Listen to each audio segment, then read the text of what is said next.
Point. Bonne journée. Si vous vous demandez s'il vaut la peine d'acheter le SsangYong Rexton de 3e génération, et quels problèmes vous pourriez rencontrer pendant le fonctionnement, alors vous êtes au bon endroit. Ainsi, le corps Rexton n'aime pas les réactifs domestiques. Lors de l'inspection d'une voiture, vous devez tout d'abord faire attention au capot, aux ailes, à l'état des cavités cachées et au bord supérieur du pare-brise. C'est à ces endroits que les centres de corrosion apparaissent en premier. En 2011, dans le but de moderniser l'apparence du SUV, SsangYong a commencé à peindre les barres de toit. Sur les voitures neuves, les pièces peintes étaient superbes, mais après quelques années d'utilisation, la peinture sur les barres de toit a commencé à gonfler et à se décoller. Cela n'a fait qu'empirer l'apparence de la voiture. Les optiques avant trouble n'ajoutent pas non plus de brillance à l'apparence du Rexton. Les problèmes de pare-brise étaient typiques des 2e et 3e générations de Rexton. En allumant les vitres chauffantes dans la zone de repos des balais d'essuie-glace, le propriétaire d'un SUV coréen doit comprendre que cela peut entraîner l'apparition de fissures. Il n'y a qu'une seule issue. Réchauffer d'abord un peu l'intérieur, ce qui contribuera à réduire la différence de température, puis allumer ensuite le chauffage. Habituellement, la conception du cadre garantit une grande marge de sécurité, mais Rexton a des problèmes avec le cadre lui-même. La durée de vie des coussins du cadre avant dépasse rarement 50 000 à 60 000 km. Un problème encore plus important est la corrosion du numéro VIN situé sur le cadre. Avant d'aller immatriculer votre voiture, vous devez vérifier l'intégrité de la plaque d'immatriculation. Et après cela, essayez de le protéger autant que possible de l'exposition à l'humidité, au sel et aux réactifs. À l'avenir, cela permettra de se passer de divers examens, qui devront prouver que le numéro est devenu illisible en raison de l'usure naturelle. L'intérieur du SsangYong Rexton ne peut pas être qualifié de moderne, même loin de là.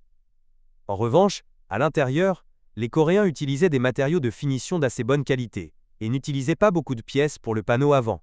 Grâce à cela, l'intérieur, même sur les SUV à kilométrage élevé, n'est pas gênant avec des grincements et des coups constants. La seule chose dont je peux me plaindre, c'est l'abondance de pièces vernies et peintes.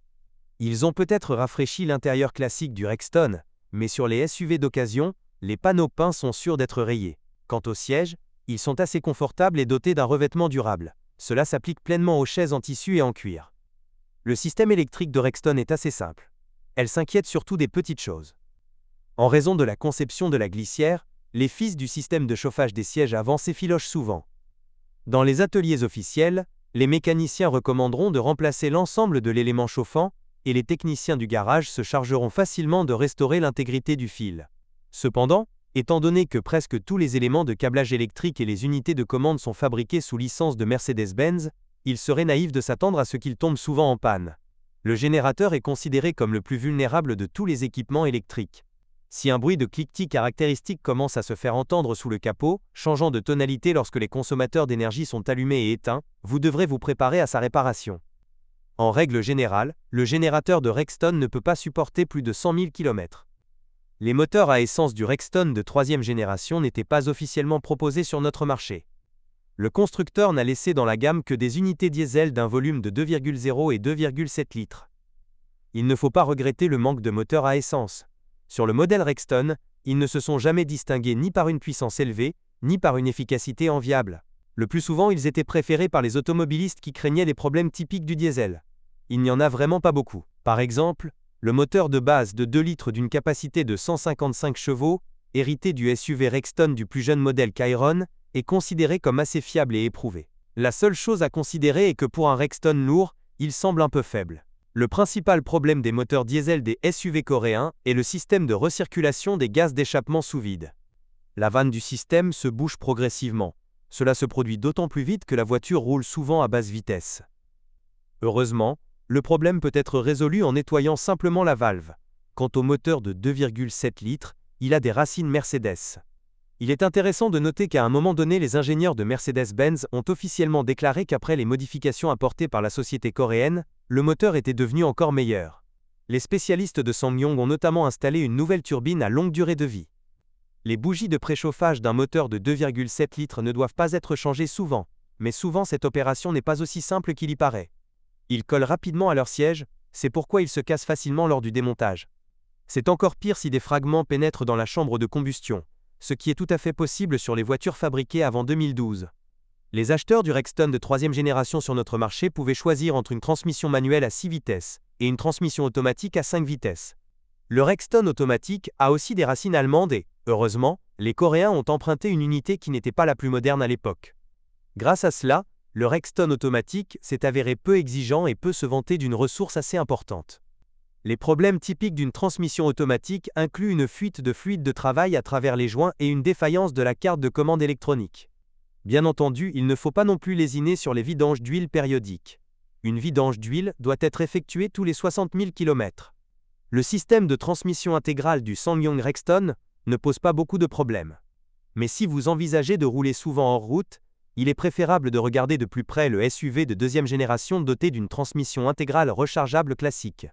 Le point faible du système de transmission intégrale du troisième Rexton est la commande pneumatique de l'activation des moyeux de l'essieu avant. En cas de panne des moyeux ou du système lui-même, le SUV passe de la transmission intégrale à la propulsion arrière. Ainsi, lors de l'achat, vous devez absolument vérifier le fonctionnement du système et, lors de la conduite de la voiture, utilisez périodiquement la transmission intégrale, ce qui constituera une excellente mesure préventive contre le blocage. En général, la suspension du SsangYong Rexton peut être qualifiée de solide. Les propriétaires se plaignaient uniquement de la durabilité des rotules, qui ne pouvaient souvent pas supporter même 20 000 à 30 000 km. Mais il faut rendre hommage aux Coréens. Ils ont modifié cet appareil à 3 reprises, lors de la production du Rexton. Grâce à cela, ce problème n'est plus d'actualité sur les voitures des dernières années de production.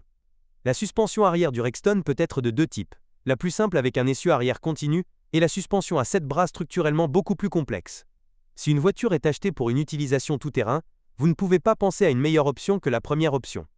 Si le SUV passe la plupart de son temps sur des routes asphaltées lisses, il est alors logique de rechercher un véhicule doté d'une suspension arrière multibras. Avec lui, la maniabilité et le confort seront bien meilleurs.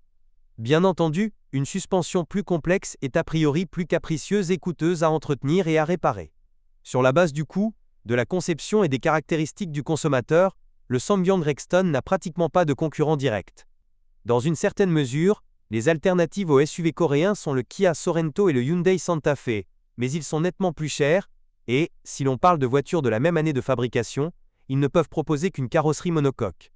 Si vous êtes propriétaire, assurez-vous de laisser un commentaire sur cette voiture, votre avis aidera certainement les autres à choisir une voiture.